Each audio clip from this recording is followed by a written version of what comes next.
तो एपिसोड की स्टार्टिंग में हमें हमारा मेन कैरेक्टर जिंगो को दिखाया जाता है, जो कि उसी केव के सामने खड़ा होता है और कहता है।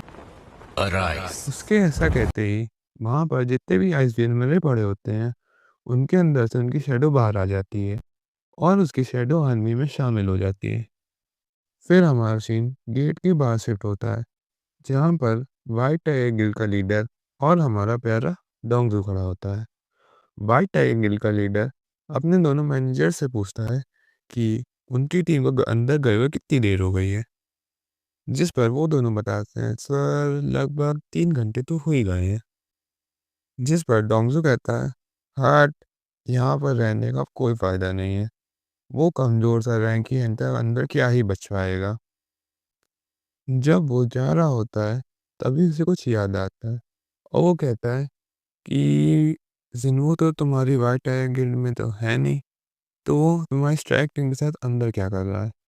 इस पर एक मैनेजर बताता है कि उसके साथ जिन्हों का काफ़ी अच्छी बातचीत थी और जिन्हों को रैंक सी रेड देखनी थी, इसी मारे वो यहाँ पे जिन्हों को लेके आता है और तभी डोंगजू उसका गर्दन पकड़कर उसे उठा देता है।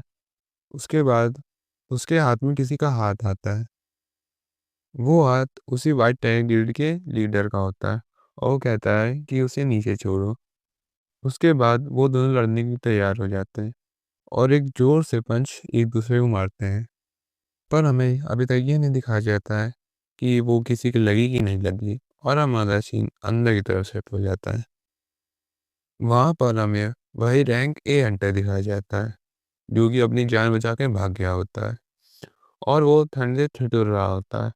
चलते चलते वो उसी केव के सामने पहुंच जाता है और जब वो देखता है कि सारे आइसबेरियन मरे पड़े होते हैं, तो उसकी आंखें फटी फटी रह जाती हैं और सोचता है तभी मुझे कोई आइसबेरियन नहीं मिला रास्ते में।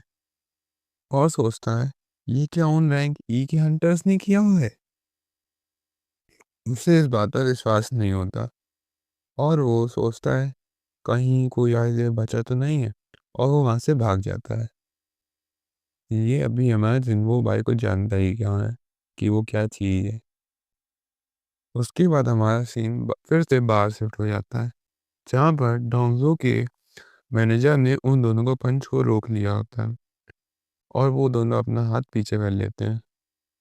फिर हमें मालूम चलता है कि डोंगजू वहाँ पे जिन्बू को मारने आया होता है और वो वहाँ से चला जाता है।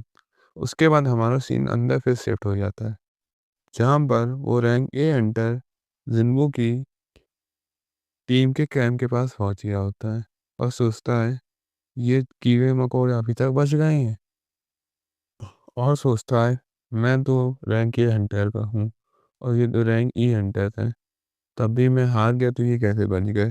और गुस्से में उनकी तरफ बढ़ने लगता है उनको मारने के लिए।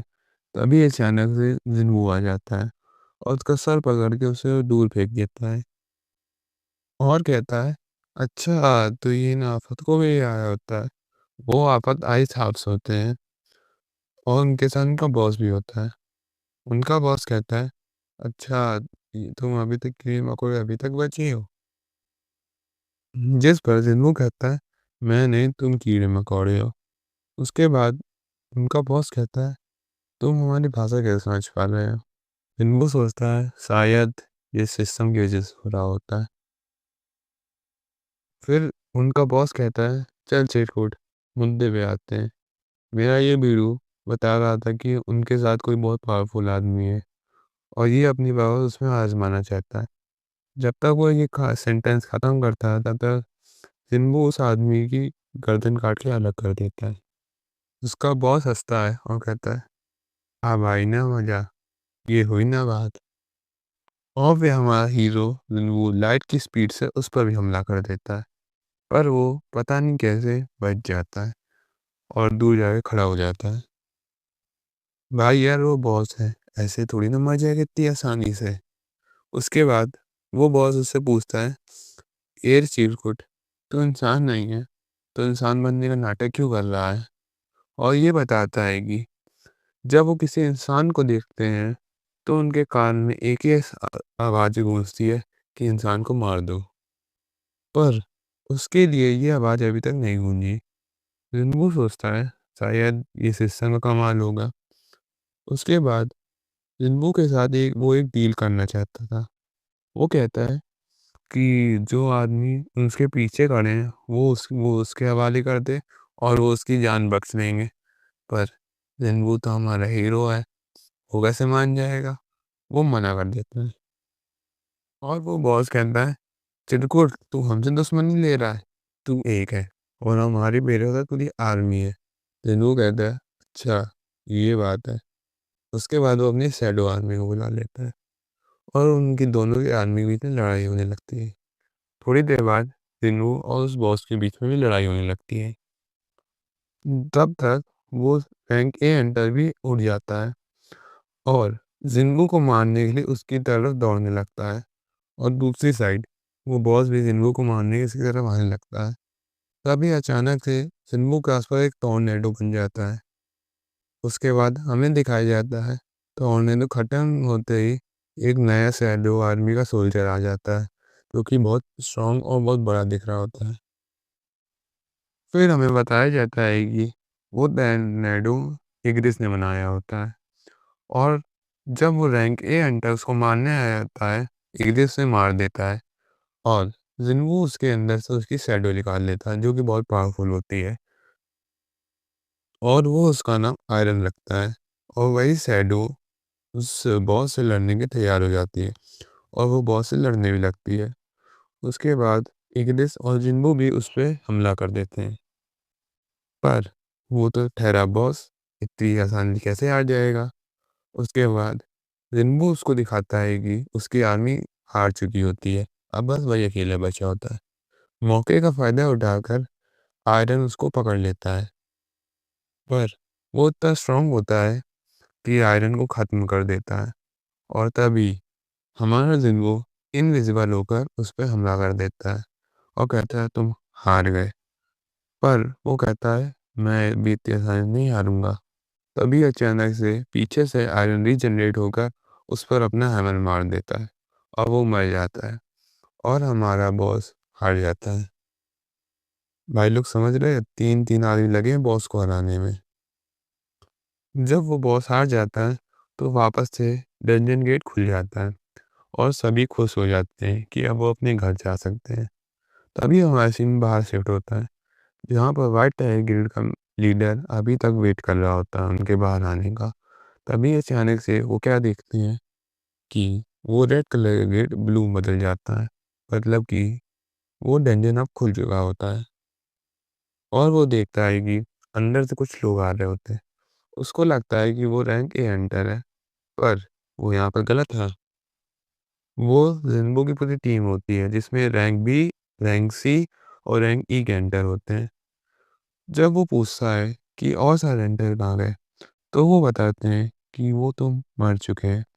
उसके बाद वो कहता है मतलब सारे हाई रैंक के हंटर्स मारे जा चुके हैं। हमारा जिन्हों सिग्मा बॉय बन के वहाँ से जाने लगता है पर वो वाइट टाइगर गिल्ड का मेंबर और लीडर उसे रोकता है। पर वो तो हमारा हीरो है, वो कैसे रुकेगा? वो रुकने से मना कर देता है और कहता है वो काफ़ी थक चुका है, इसी मारे उसे अभी आराम करना है।